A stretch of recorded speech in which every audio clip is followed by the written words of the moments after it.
As man began to multiply upon the face of the earth, the Lord observed the extent of human wickedness on the earth, and he saw that everything they thought or imagined was consistently evil. He saw that the earth had become so corrupt and filled with violence, and the Lord regretted that he had made man on the earth, and it grieved him to his heart. In all of the world, there was only one man and his family who were living the way God wanted them to, upright and blameless. His name was Noah, and he was the father of 3 sons, Shem, Ham, and Japheth. One day, God told Noah to go and warn the sinful people of the world that unless they lived differently, they were going to be punished. Noah did as God had told him to do. He told the people what God had said and pleaded with them to turn from their wicked ways. But the people of the world simply laughed at Noah and said, "So what if there was a God? God never did anything to anyone." Noah rebuked the people and spoke out bravely and earnestly. However, their reaction remained the same, as they would not listen. Nobody was going to tell them what to do. One day God said to Noah, "The end of all living creatures has come before me, because through them the earth is full of violence. Now behold, I will destroy both them and the earth. Build yourself an ark of gopher wood, make rooms in the ark and coat it with pitch inside and out. Make the boat 450 feet long, 75 feet wide and 45 feet high. Leave an 18-inch opening below the roof all the way around the boat.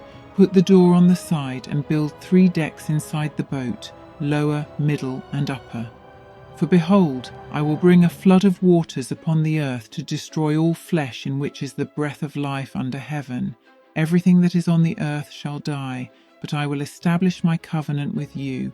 Therefore, you shall enter the ark, you and your wife and your sons and their wives.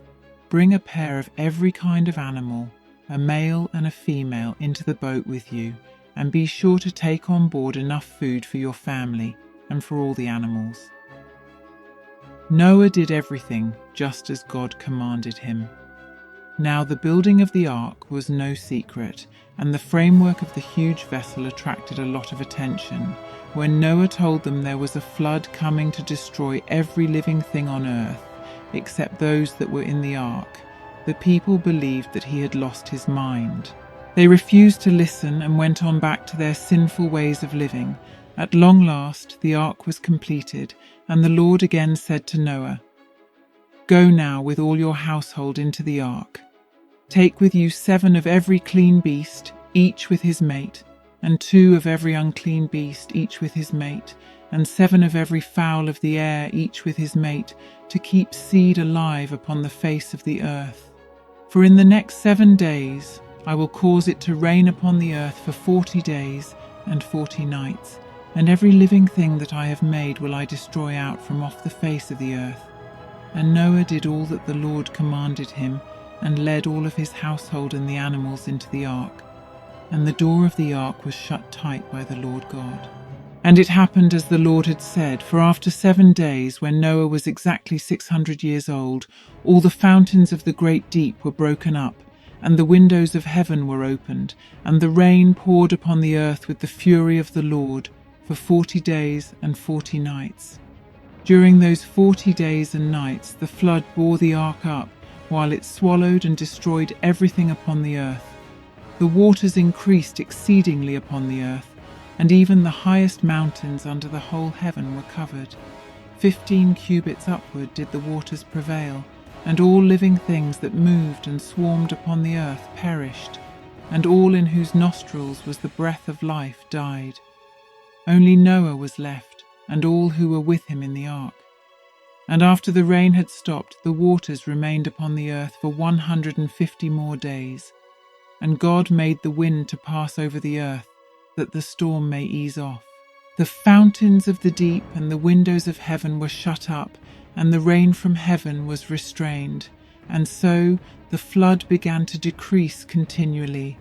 After 7 more months, on the 17th day of the month, the ark rested upon the mountains of Ararat. And after the 10th month, the tops of the other mountains were seen.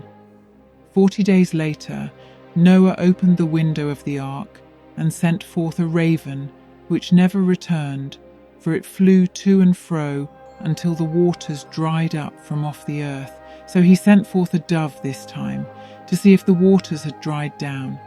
But the dove found no resting place for the sole of her foot, and returned to Noah and the ark. 7 days later, Noah again sent forth the dove out of the ark, and the dove came back to him at eventide, and lo, in her mouth was an olive leaf freshly plucked. And so Noah knew that the waters had dried off the earth. Waiting for another 7 days, Noah again sent forth the dove, but this time it did not return. Thus Noah knew it was time to get off the ark. Throwing open the door of the ark, lo and behold, the face of the ground was dried.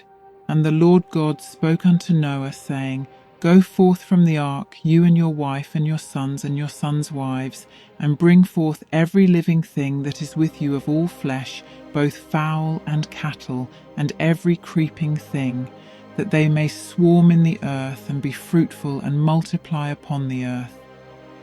And Noah did as the Lord God commanded.